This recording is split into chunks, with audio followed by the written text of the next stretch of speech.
할렐루야. 주 예수 그리스도의 이름으로 하나님 말씀 증거하겠습니다. 오늘은 목자님께서 영혼의 강사로 가는 바람에 제가 이렇게 다니시게 되었습니다. 오늘은 사사기의 6장에 있는 말씀을 드리고자 합니다. 제가 한 2주 전쯤에 한 교회 전도지를 이렇게 보게 되었습니다. 2주 전쯤 되면은 부활절 그 부근이죠. 4월 첫째 주 일요일 그렇게 아마 될 것입니다. 근데 그것을 보고 제가 조금 놀래서 말씀을 먼저 드립니다. 하나님 예수님이 부활하신 거, 부활이 없으면 구원도 없다, 뭐 아주 좋은 말이 많더라고요. 근데 이제 잘 나가다가 끝에 가서 이런 말이 있어요. 우리 계란을 먹지 않냐 하면서 이제 계란 얘기가 나와요. 그러면서 계란 껍데기는 예수님이 이렇게 묻히셨던 무덤을 의미하고, 그 다음에 이제 계란도 그냥 안 주잖아요. 색칠을 해요. 무슨 색칠을 하죠? 빨갛게 색칠을 합니다. 그래서 빨간색은 예수님의 피를 의미한다. 그렇게 끝에가 이렇게 써놨더라고요. 그래서 제가 그걸 보고 참 기겁했습니다. 이게 어디에 나오는 내용인가요? 전혀 없죠. 성경과는 전혀 무관한 자기들의 생각을 거기다 이렇게 기록해서 이렇게 전도지로 이렇게 배포한 내용을 제가 봤습니다. 저는 주는 쪽쪽 전도지를 주면 다 받습니다. 왜 받을까요? 무슨 내용이 있는지, 정말로 하나님 말씀과 맞는지 확인하려고 받거든요. 그리고 그들이 주장이 과연 옳은지 그른지, 어느 구절을 가지고 그렇게 주장을 하는지 제가 확인하려고 이렇게 받습니다. 그런데 내용은 참 좋아요. 하나님을 잘 믿어야 되고, 하나님의 부활이 없으면 정말 구원이 없다, 우리가 그것 때문에 하나님을 믿는다, 얼마나 좋습니까? 그런데 그 속에는 그런 뜻이 아니고 다른 뜻이 숨어 있었다라는 그런 생각을 하게 되었습니다. 오늘 이렇게 타락한 교회의 모습을 보면서 사사 시대의 모습과 어쩌면 그렇게 비슷하지 않나 하는 그런 생각을 해보았습니다. 이스라엘 민족이 가나안에 들어오기 전에 광야에서 하나님께 시내산에서 계명과 함께 하나님과 한 큰 약속이 있습니다. 계명을 주고 다 이렇게 법들을 주고 율법을 주면서 그들에게 하는 말이 있습니다. 너희들이 이거 잘 지키겠냐? 그러니까 모든 이스라엘 민족들이 우리가 잘 지키겠습니다. 끝까지 잘 지키겠습니다. 변개치 않고 잘 지키겠습니다. 이렇게 다짐을 했거든요. 다짐을 하고 요단을 건넜습니다. 요단을 건넜는데 그 요단에 건너서 다른 민족들을 보니까 그들은 여호와와 다른 신들을 섬기고 있었습니다. 일명 우리가 생각하는 우상을 섬기고 있었죠. 여기 잘 나오는 아세라상, 그런 상대를 만들어 놓고 이렇게 섬기고 있었습니다. 어찌 보면은 오늘날도 마찬가지겠지만요, 이스라엘 민족들이 보니까 우리가 믿는 하나님은 보이지도 않지, 우리가 믿는 하나님은 나타나지도 않지, 우리가 믿는 하나님은 뭣도 없어요. 그냥 날마다 와서 제사나 드리라고 그러고 기도나 하라고 그러고 참 재미도 하나도 없지. 그런데 가나안 사람들이 믿는 그 우상들은 정말 신기하고도 멋지고도 정말 쇼크한 그런 장면들이 많아요. 점을 치면서 자기 운세를 얘기하고 그리고 또 얼굴에 이상한 분장을 하고 가면을 쓰고 크게 악기를 두드리면서 춤을 추고 모든 사람들이 돌아다니면서 정말로 야단 법석을 하면서 자기 신을 믿는 거랍니다. 이 모습을 보고 그들은 어떻게 생각했을까요? 야, 정말 저기에는 뭐가 있나 보다, 정말 멋진데? 한번 해보고 싶은 마음이 들었을 것입니다. 오늘날도 똑같아요. 우리 교회 참 진리를 믿으려면 이렇게 해야 된다. 정말 따분하죠? 왜 꼭 그렇게 해야 돼? 우리는 그렇게 생각하지 않는데, 내 생각에는 이렇게 하는 게 좋겠는데 라고 하면서 그들은 하나님의 말씀에 하나 둘 첨가하기 시작했습니다. 부활절도 갖다 놓고요, 예수님이 탄생한 성탄절이다 하는 것도 만들어냈습니다. 아마 우리나라가 그때 좀 강국이었으면 아마 4월 초파일이 예수님의 생일이 되지 않았을까 하는 그런 생각도 듭니다. 이게 봄이거든요. 딱 맞아요, 비슷하게. 이게 겨울하고는 전혀 관련이 없는 예수님의 탄생이 아마 우리나라가 그때 그랬으면은 이렇게 불교와 합쳐가지고 아마 그날이 예수님의 탄생일이 되지 않았을까 하는 그런 생각도 해보았습니다. 순수한 믿음의 이방인의 무상에 섬기는 그런 것들이 이렇게 더해져 가지고 오늘날 타락한 교회, 이상한 교회들, 하나님과 말씀과는 전혀 상관없는 그런 진리의 말씀들이 이렇게 판치는 세상이 되었습니다. 오늘은 사사기 6장을 보겠습니다. 다 같이 사사기 6장을 찾아보겠습니다. 사사기 6장 1절.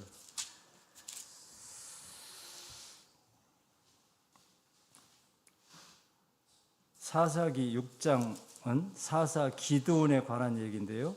사사 기드온은 이스라엘 사사의 5번째 사사입니다. 기드온에 대한 내용은 6장, 7장, 8장 그렇게 3장에 거쳐서 나와 있고요.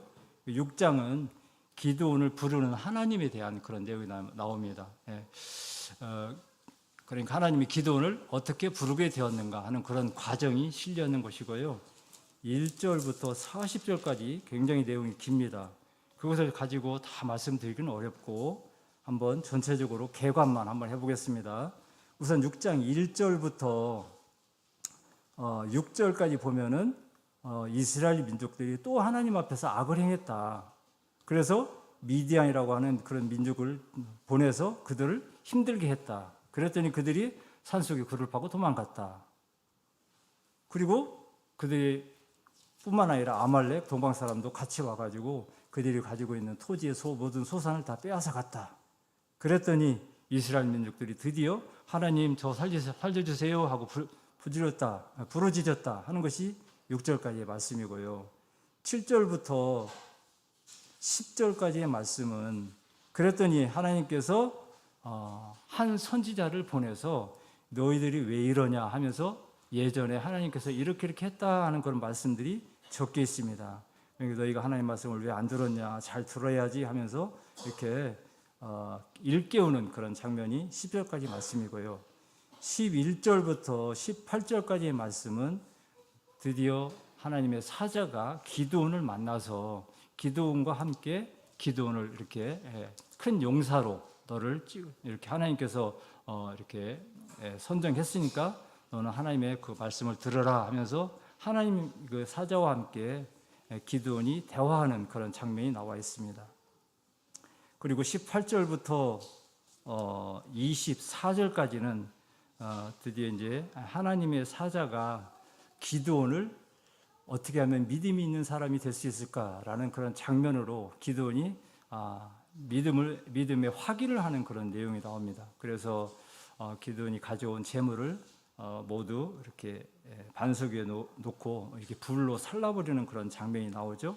그런데 기드온은 그 장면을 보고 그거보다는 하나님의 사자를 보고 혹시 죽진 않을까 걱정하는 그런 장면에 여호와 하나님께서는 걱정하지 마라 이렇게 하는 장면이 24절까지 나와 있고요.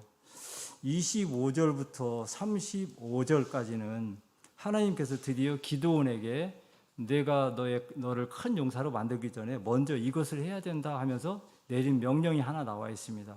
그 명령은 바로 바알과 아세라 상을 찍어가지고 그걸 모두 없애라 하면서 하는 장면이 나오고 그것으로 인해서 성읍의 모든 사람들이 이 기드온을 이렇게 협박하는 그런 내용이 나옵니다. 그것이 35절까지가 나오고요. 그래서 드디어 이제 하나님께서 그렇게 한 기드온을 하나님의 신이 내려서 강림하셔가지고 그에게 큰 힘을 주는 장면이 나옵니다. 그 다음에 36절부터 40절까지는 그래도 기드온이 하나님을 못 믿어가지고 다시 한번 하나님께 하나님 그러면 저한테 기적을 한번 보여주세요 하면서 2번이나 하나님을 시험하는 장면이 나옵니다. 그렇게 만들어진 것이 사사기 6장입니다. 그 중에서 오늘은 다 내용이 보기는 어렵고요. 그래서 제가 선택한 내용은 믿음의 큰 용사라는 제목을 이렇게 선택했습니다. 우리는 믿음의 큰 용사다라고 생각하지를 않았었는데 하나님께서는 우리를 믿음의 큰 용사로 만드시려고 우리를 선택해 주셨습니다. 마치 이 기드온을 선택한 것처럼요. 그래서 같이 한번 생각해 보도록 하겠습니다. 우리가 기드온처럼 정말 하나님의 큰 용사가 되려면 어떻게 해야 될까? 정말 어떤 방법을 가지고 우리가 하나님의 큰 용사가 될 수 있을까? 한번 생각해 보겠습니다. 우선 12절을 보겠습니다. 12절, 6장 12절 같이 읽어보시겠습니다. 6장 12절 같이 읽겠습니다. 여호와의 사자가 기드온에게 나타나 이르되 큰 용사여 여호와께서 너와 함께 계시도다. 16절 보겠습니다. 16절 같이 읽겠습니다. 16절 읽겠습니다. 여호와께서 그에게 이르시되 내가 반드시 너와 함께 하리니 내가 미디안 사람 치기를 한 사람 치듯 하리라. 믿음의 큰 용사가 되려면 첫 번째, 하나님께서 함께 하셔야 한다는 것입니다. 아무리 우리가 힘이 좋고 머리가 좋고 체력이 좋아도 하나님께서 함께 하지 아니하시면 우리가 하나님의 큰 용사가 될 수 없습니다. 여기 기드온은 우리가 잘 아다시피 연약한 사람입니다. 그리고 우상을 믿는 가정을 가지고 있는 그런 사람이에요. 아까 35절부터 쭉 하나님의 명령에 따라서 이 바알과 아세라 상을 헐었는데 어느 집의 걸 헐었냐면 자기 집에 있는 상을 헐었다. 내 아비에 있는 바알과 아세라 상을 찍어서 없애라라고 이렇게 명령을 내렸는데, 그렇다면 이 기드온의 집이 바로 아세라 상과 바알 상을 모시는 그런 신당이 있었다 하는 걸 알 수 있겠습니다. 그런 집이에요. 그런 집의 가정의 아들입니다. 그런데 하나님께서는 선택하셨거든요.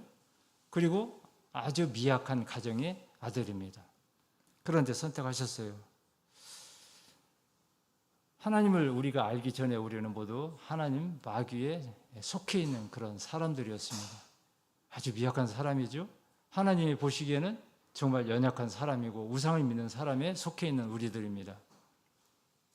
제가 어렸을 때만 해도 동네 각각 큰 나무 밑에, 큰 바위 밑에, 그리고 어느 집에 가면 장독 위에 떡이 있고 무슨 나물이 있고 뭐 그런 것을 많이 보았어요.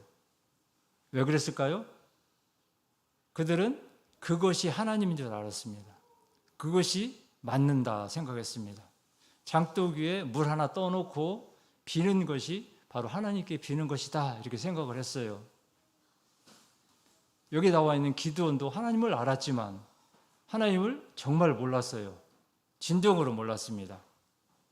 그래서 그는 이렇게 어떤 상을 만들어 놓고 꼭 거기에 기도를 하고 제사를 드려야만 그게 하나님인 줄 알았습니다. 그런데 그렇지 않다는 걸 하나님께서 깨닫게 해주신 거죠. 그래서 우선 하나님께서는 그런 기도원이라도 선택을 하게 됩니다.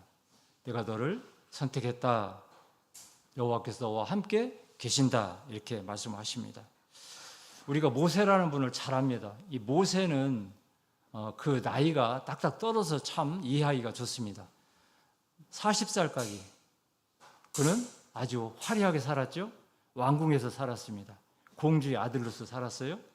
그런데 나머지 40년, 그러니까 40부터 80까지 40년은 광야에서 허름하게 살았습니다. 양치기로 살았어요. 아무것도 할 수 없는 노인네로 이렇게 살게 됩니다. 그리고 나머지 40년은 이스라엘 민족, 200만이 넘는 이스라엘 민족을 이끌고 광야를 건너서 가나안이라고 하는 그런 땅을 향해서 가는 인도자의 역할을 합니다.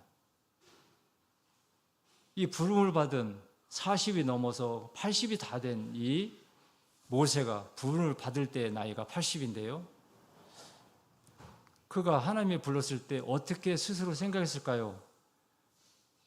스스로 생각하기는 하나님, 저는 정말로 미약합니다. 이제 죽을 날도 얼마 안 남고 이렇게 힘도 없는 이 노인네가 무슨 하나님께서 원하는 대로 이스라엘 민족을 이끌고 그들을 구출해서 저 가나안 땅까지 갈 수 있겠습니까?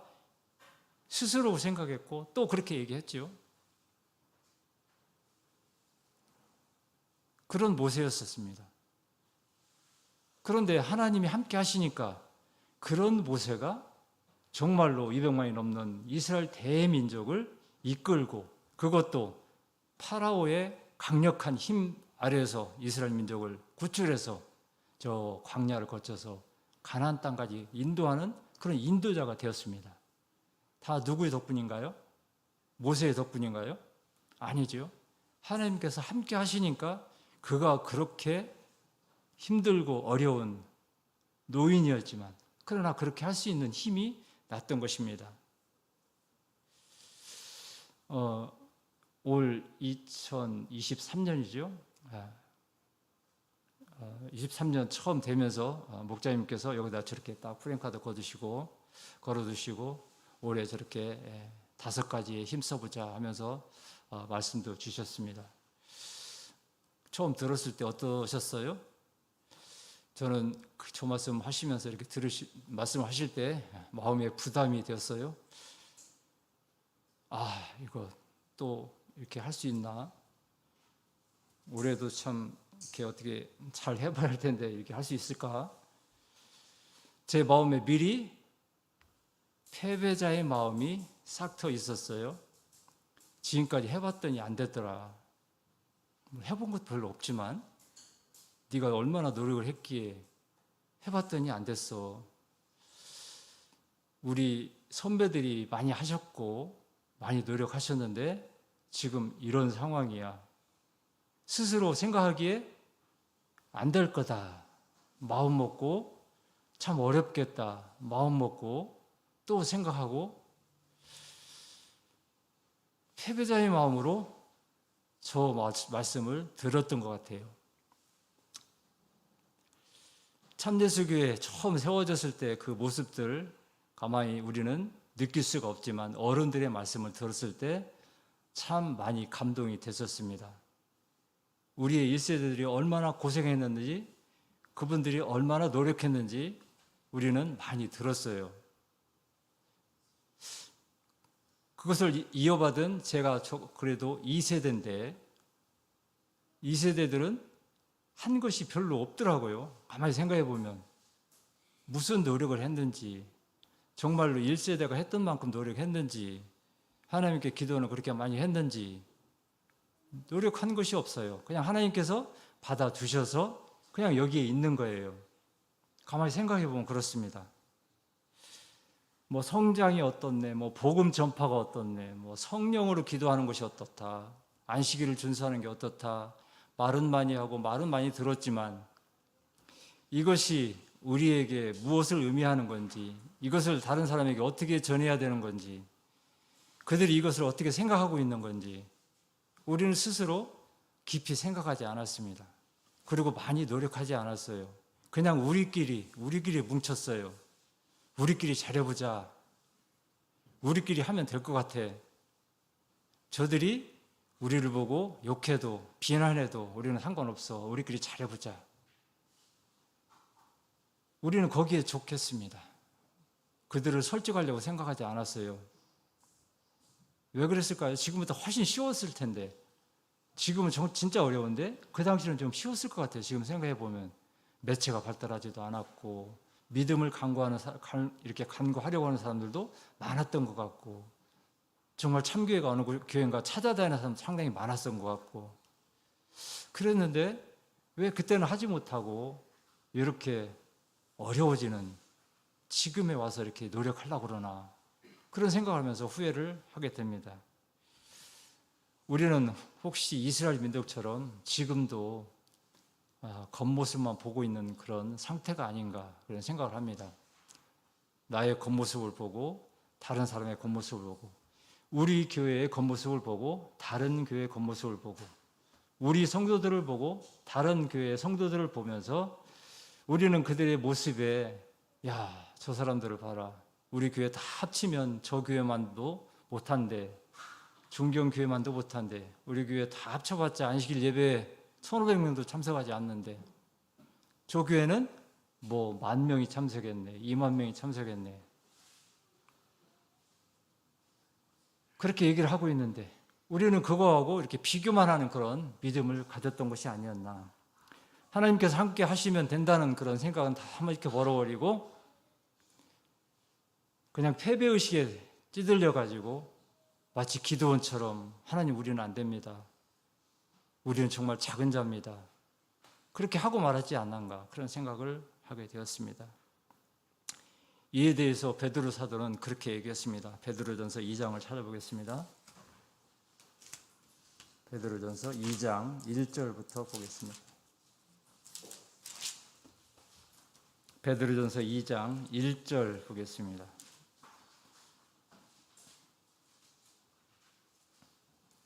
이 당시에도 이랬던 것 같아요. 2장 1절 모든 악독과 모든 게을과 외식과 시기와 모든 비방하는 말을 버리고 2절 갓난 아이들같이 순전하고 신령한 젖을 사모한다.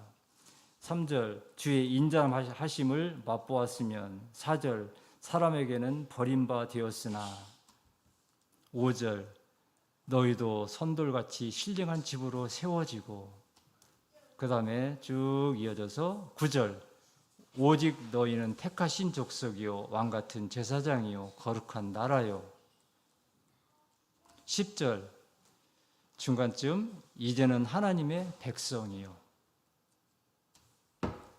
베드로 사도는 하나님을 잘 믿는 그 당시의 사람들이 수근수근거리고 비방하고 비난하고 했던 것을 미리 알았습니다. 하지만 너희는 신령한 집에 있는 그리고 또 하나님의 택한 족속이다. 왕같은 제사장이다. 거룩한 나라다. 그러면서 하나님의 백성이다. 그렇게 안심시키고 있어요. 뭘 걱정하냐. 하나님이 너를 선택했고 하나님께서 택한 너희 백성이 뭘 걱정하고 있냐. 걱정하지 마라. 내가 너희를 택했다. 너희는 왕이다. 그러면서 특권을 가진 너희기에 걱정하지 마라 하면서 베드로 사도는 우리에게 힘을 주고 있습니다. 오늘날 우리가 가져야 할 힘이 바로 이것이 아닌가 생각이 듭니다. 하나님이 함께 계신다. 뭐가 어렵습니까? 우리에게 뭐가 힘들까요? 아직도 패배의식에 이렇게 쌓여있는 그리고 많은 사람들, 우리 참교인들 정말 빨리 여기서 벗어나서 하나님이 함께 계신다. 왕같은 제사장, 정말 하나님이 선택한 나를 생각하면서 우리가 2023년 세웠던 이 목표를 향해서 매진해 나갔으면 좋겠다 하는 생각을 해봅니다. 두 번째는 하나님께서 다시 사사기로 돌아가겠습니다. 다시 사사기 6장으로 돌아가겠습니다.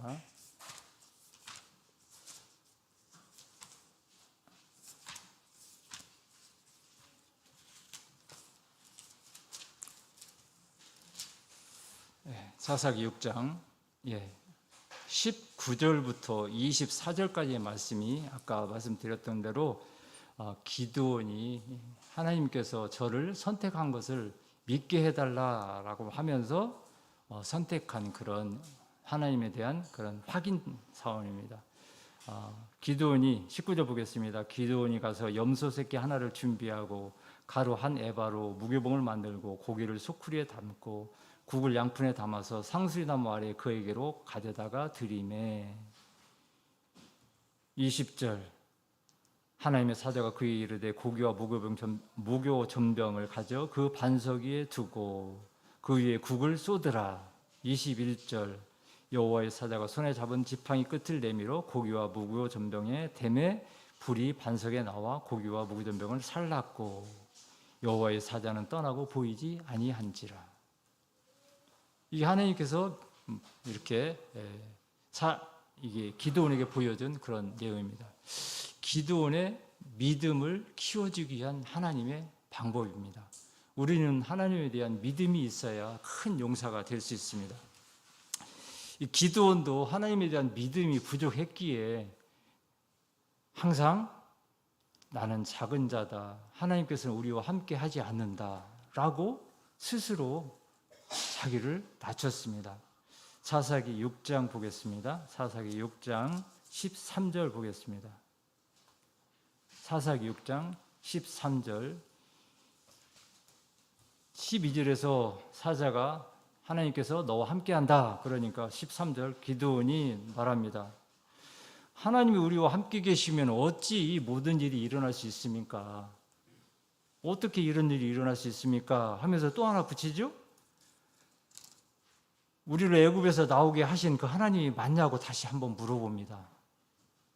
그분이 어디 있냐고 또 물어봐요. 그러면서 하는 말이 하나님이 우리를 버리지 않았습니까? 하고 물어봅니다. 어떻게 보면은 기도는 적반하장이죠. 하나님이 이스라엘을 버렸나요? 이스라엘이 하나님을 버렸습니까? 당연히 이스라엘이 하나님을 버렸잖아요. 그런데 기도는 자기들이 하나님을 버린 걸 생각하지 않고 왜 하나님이 우리를 버렸습니까? 이렇게 물어봐요. 참 어리석은 질문을 하고 있는 거죠. 무엇 때문입니까? 하나님에 대한 믿음이 없으니까 그렇게 된 것입니다.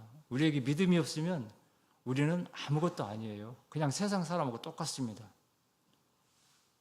뭐 하나님이 어디 계십니까? 하나님이 계신다면 우리 교회를 왜 이렇게 초라하게 만드셨습니까? 하나님이 계신다면 그냥 가끔 한 번씩 나타나셔가지고 너희 참전석에 가서 예배 봐라 이렇게 말씀하시면 금방 참전석이 메어질 텐데 왜 말씀 안 하십니까?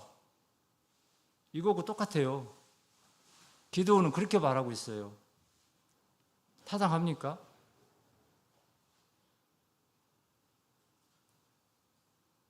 우리가 하나님에 대한 믿음이 부족하니까 우리가 지금 여기에 이러고 있다라는 생각을 저는 스스로 해봅니다. 내가 하나님에 대해서 믿음이 얼마나 강한가, 하나님에 대한 믿음이 얼마나 있는가.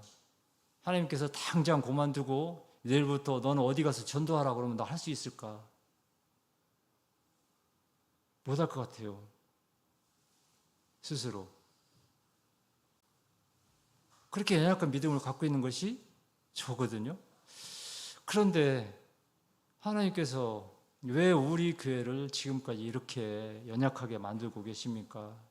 왜 하나님께서는 이렇게 우리에게 이렇게 믿음을 안 주십니까? 우리가 하나님께 물을 것이 아니라 하나님께서 그렇게 하고 있음을 우리가 확실하게 믿고 나아가야 한다 하는 그런 생각을 합니다. 저는 성경을 가끔 이렇게 보면서 그 중에서 노아라고 하는 그런 분을 이렇게 생각을 해봅니다. 우리가 그냥 노아의 방주 그러면 그냥 노아가 하나님 지시에 따라서 그냥 방주를 만들었고 그냥 그랬을 것이다 이렇게 그냥 추측하는 건데 그 상황을 우리는 너무도 생각을 안 했습니다. 그 상황이 어땠는가? 정말 방주를 만들만 했는가? 그 당시에 그 상황이 그럴 만한 상황이었을까? 하나님이 나타나서 어느 날 내가 120년 후에 비를 많이 내려가지고 세상을 싹 쓸어버릴 거야. 너는 그러니까 지금부터 배를 하나 만들어. 그러면서 엄청 큰 그런 배를 하나 주문하시거든요. 길이가 100m가 넘는 거, 높이가 20m 넘는 거, 너비도 20m 넘는 큰 배를 하나 만들라고 그래요. 그래서 너를 위해서 배를 만들어라. 우리 식구는 몇 식구 안 되는데요. 그냥 지금 자녀도 안 낳았으니까 그냥 아내하고 자기밖에 없어요. 그냥 자그마한 배 하나면 될 것 같은데 엄청 큰 배를 만들라고 그래요. 그것도 산 중턱에다 만들라고 합니다. 당시 사람들은 지금 사람보다 지혜가 높았을까요? 낮았을까요? 아마 서너 배는 더 높았을 것입니다. 훨씬 더 기술도 좋고 기능도 우수했을 것입니다.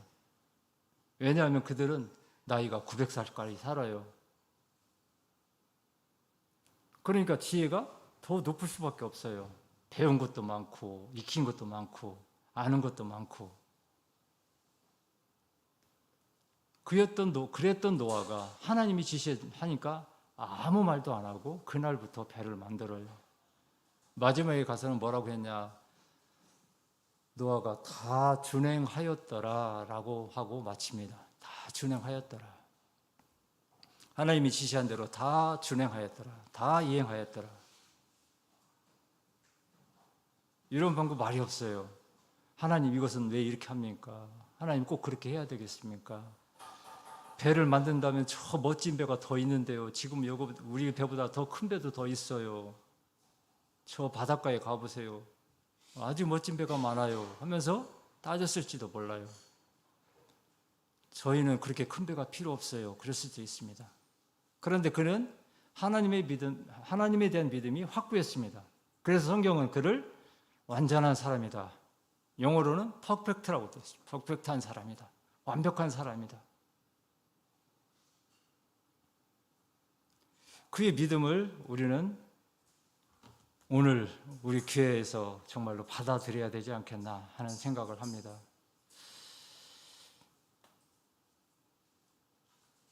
우리는 참 어떻게 보면 스스로 생각하기에 참 믿음이 있다. 우리 교회만이 참 구원을 가지고 있고 참 우리 교회가 참 교회다. 그런 확고한 믿음을 갖고 있어요. 그래서 많은 사람에게 우리의 믿음을, 우리의 진리를 전해야 된다 하는 그런 생각도 다 갖고 있습니다. 그런데 때로 아까 말씀드린 것처럼 많은 교회들의 그 모습들을 보면서 우리는 스스로 이렇게 우리는 왜 그럴까 하는 생각도 이렇게 하고 있어요. 때로 저는 그런 생각도 했어요. 저들처럼 그냥 우리 교회 오기만 하세요. 교회 와서 하나님만 믿기만 하세요.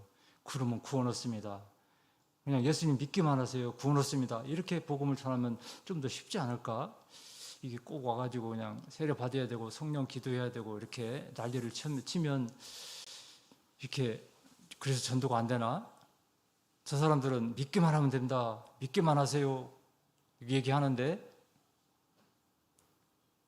그러면서 저 사람들은 정말로 그냥 구원도 참 쉽게 말씀을 하는데요. 제가 언젠가 그 유명한 목사님의 그 설교를 들으면서 참 기가 막힌 그런 말을 들었습니다. 목사님 말씀이 자기가 예수님보다 더 빠르게 사람을 구원했다 그렇게 얘기하면서 자랑을 하더라고요. 어느 날 자기한테 전화를 받았는데 어느 병원인데요. 우리 아버지께서 지금 돌아가시게 생겼어요. 목사님 빨리 오셔가지고 우리 아버지를 빨리 하늘나라로 보내주세요 하면서 막 전화를 받았다는 거예요. 그냥 불이 나게 갔대요. 병원에 갔더니 정말로 그분이 곧 죽게 생겼더랍니다. 그래서 가자마자 바로 그냥 말을 했어요. 할아버지 하나님 믿으실래요? 그러니까 믿는다고 하더라고요. 정말 믿으실래요? 믿는다고.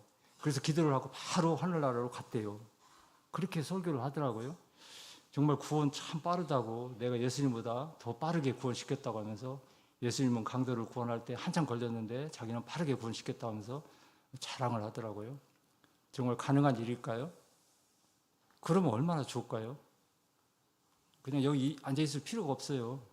그냥 계속 놀다가 이렇게 죽게 되면 교회 오세요. 그냥 오셔가지고 저 하나님 믿어요. 그럼 그냥 바로 하늘나라 갑니다. 얼마나 좋아요. 그런 믿음을 강요하는 것이 요즘에 많은 사람들이에요. 그냥 일반 사람들 일반화됐어요. 근데 제가 얼마 전에 어떤 사람을 만났는데 그 얘기를 하면서 그분이 하는 의문이 있다고 그러면서 저한테 질문을 하더라고요. 정말 제가 하나님만 믿어요 하고 구원을 얻는다면 저는 그런 하나님은 필요 없다고 하더라고요. 왜? 그게 무슨 하나님이 공평하냐고. 잘 믿는 사람도 있고 그냥 정말 어렸을 때부터 믿는 사람도 있는데 나쁜 일 잔뜩 하고 죽을 때 저 하나님 믿어요 하고 구원 얻으면 그게 무슨 공평한 하나님이냐고 하면서 막 따지더라고요 저한테. 그래서 제가 네 말이 맞다. 네 말이 맞다. 그런 사람은 구원 얻을 수 없다. 제가 이렇게 얘기를 했었는데 그렇게 따지는 사람도 있습니다.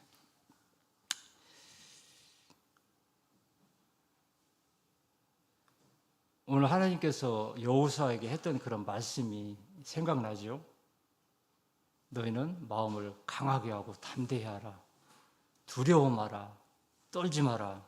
하면서 여호수아 1장에서 하나님께서 여호수아에게 힘을 이렇게 넣어주는 그런 장면이 나옵니다. 이제 모세는 하나님 곁으로 가고 여호수아가 200만이 넘는 그 백성을 이끌고 요단을 건너서 가나안에 가야 되는 그런 임무를 맡게 돼요. 얼마나 떨리고 힘들겠습니까? 그때 하나님이 하시는 말씀이에요. 내가 너와 같이 하겠다. 두려워 마라. 떨지 말라. 네가 나의 계명을 잘 지켜라. 내가 언제든지 너와 함께 하겠다. 너의 가는 길을 형통하게 해주겠다. 하면서 약속하는 것이 여호수아 1장 처음에 나오는 부분입니다. 오늘 하나님께서 우리에게 하신 말씀이면 참 좋겠습니다. 우리에게 걱정하지 마라, 떨지 말라, 담대히 하라 하면서 우리에게 힘을 주는 그런 믿음을 우리가 가졌으면 좋겠습니다. 사사기 6장 25절부터 보겠습니다. 25절에 보면은 이 날 밤에 여호와께서 기드온에게 이르시되 내 아비의 숫소 곧 7년 된 둘째 숫소를 취하고 내 아비에 있는 바알의 단을 헐며 단 곁에 아세라상을 찍고 이 견고한 성 위에 내 하나님 여호와를 위하여 규례대로 한 단을 쌓고 그 둘째 숫소를 취하여 내가 찍은 아세라 나무로 번제를 드릴지니라. 세 번째는 우리가 하나님의 큰 용서가 되려면 우상을 없애야 됩니다. 우상을 철폐해야 돼요. 이 당시에는 우상이 딱 보였어요, 눈으로. 근데 오늘날에는 우상이 안 보여요. 우상을 제거해야 되는데 엄청 많은 우상들이 있어요.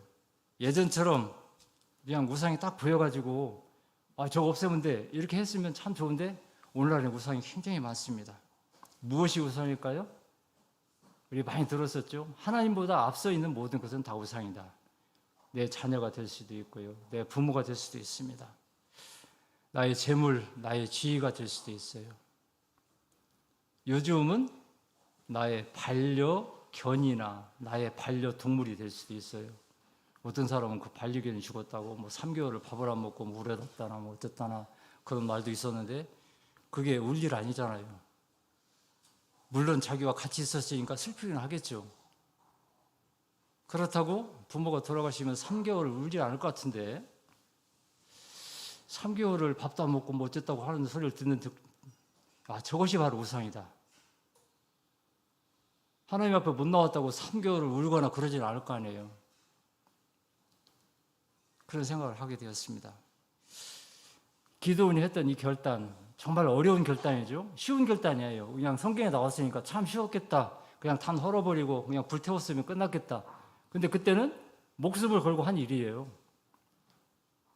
그 뒤에 보면은 많은 사람들이 찾아와서 이게 누가 한 짓이냐, 그 사람을 죽이자라고 이렇게 얘기합니다. 목숨을 걸고 할 수 있겠습니까? 목숨을 걸고 우상을 철폐할 수 있을까요? 어렵잖아요. 하나님에 대한 강력한 믿음이 없으면 우상을 철폐하는 일도 힘듭니다. 그러나 기드온은 해냈어요. 마치 기드온이 해낸 것처럼 우리도 결단을 가지고 오늘날 우리가 생각하는 많은 우상들이 있습니다. 그 모든 것들을 다 이기고 우리가 교회에 나오고 우리의 신앙을, 우리의 순수한 신앙을 사수해야겠다 하는 생각을 합니다. 오늘날은 참 제가 앞에 얘기했던 그런 우상 말고도 참 이상한 우상들이 많아요. 이단 교회들, 사이비 종교들 참 많습니다. 그들은 어떻게 이렇게 사람들이 많은지 참 우리가 의아해요. 그냥 전혀 사람이 한 명 갈 것 같지도 않은 그런 종교인데도 사람이 잔뜩 나와가지고 몇십만 명이네 하면서 야단을 치는 거 보면 그들이 교회를 큼직하게 짓고 크게 선전을 하는 거 보면 그들이 우상인데, 쟤들이 바로 우상인데. 그리고 우리 교회에서도 거기에 빠져나가는 분이 계시는 거 보면 그 우상을 믿기 위해서 가는 걸 보면 정말 조심해야 되겠다 하는 그 생각을 해보았습니다. 계시록에 보면, 계시록 거의 끝부분 보면은 그런 말씀이 나와요. 천사가 무저갱이라고 하는 굴에다가 이렇게 옛 뱀, 그러니까 하와를 이렇게 유혹했던 그 뱀을 잡아다가 그 속에 집어넣고 열쇠를 잠궈버렸어요. 그런데 잠깐 있다가 그것이 열려요. 그때가 온다. 그랬더니 그 뱀이, 그 사단이 나와서 하는 일이 무엇이 있겠습니까? 여기저기 다니면서 사람들을 미혹하는 일이에요. 그 중에서 제일 첫 번째 미혹 대상이 높은 지위에 있는 사람입니다. 임금들을 유혹해요. 그래서 그들로 하여금 전쟁을 일으키고 어려움을 주고 많은 사람을 유혹하게 해요. 그러면 그 왕이 나라의 왕뿐만 되겠습니까? 네, 참교회의 왕도 돼요. 참교회의 지도자도 그렇게 하겠다는 거예요. 누가? 사단이. 우리 교회 지도자도 그렇게 하는 것처럼 미혹하겠다. 마지막 날이 되면 그렇게 될지도 몰라요. 우리는 그들의 속임수나 많은 사람들의 그 유혹에 넘어가서는 안 됩니다. 그래서 지금 우리는 이렇게 제가 앞에서 말씀드렸듯이 하나님의 선택은 받았는데 강한 믿음도 가지고 계시고 그런 우상을 섬기려고 하는 그들의 그 말에도 속아서는 안 되겠습니다. 그들의 유혹에 넘어가서도 안 되겠어요. 우리는 항상 그것을 조심하고 우리가 믿음을 가지고 많은 사람에게 믿음도 전파하고 우리의 진리도 전파하지만 나의 믿음도 잘 간수할 수 있도록 우리 자녀의 믿음뿐만 아니라 우리 가족의 믿음도 잘 간수할 수 있도록 우리가 서로서로 참교회의 그 신앙인으로서 이렇게 살아갔으면 좋겠다 하는 그런 생각을 해보았습니다. 이 사사시대에 불행했던 이스라엘 그 문제, 기드온을 선택해서 하나님이 보살폈던 그 상황에서 우리는 믿음을 주시고 우상을 타파하게 했던 하나님의 그 말씀을 가지고 오늘날 우리가 참 교인으로서 하나님의 더 귀한 말씀, 하나님의 더 강력한 믿음으로 우리가 큰 용사가 돼서 믿음의 용사가 돼서 선한 싸움에서 꼭 승리하는 그런 강한 믿음의 소유자가 되는 모든 성도님이 되시기를 기도드립니다. 다 같이 기도하겠습니다.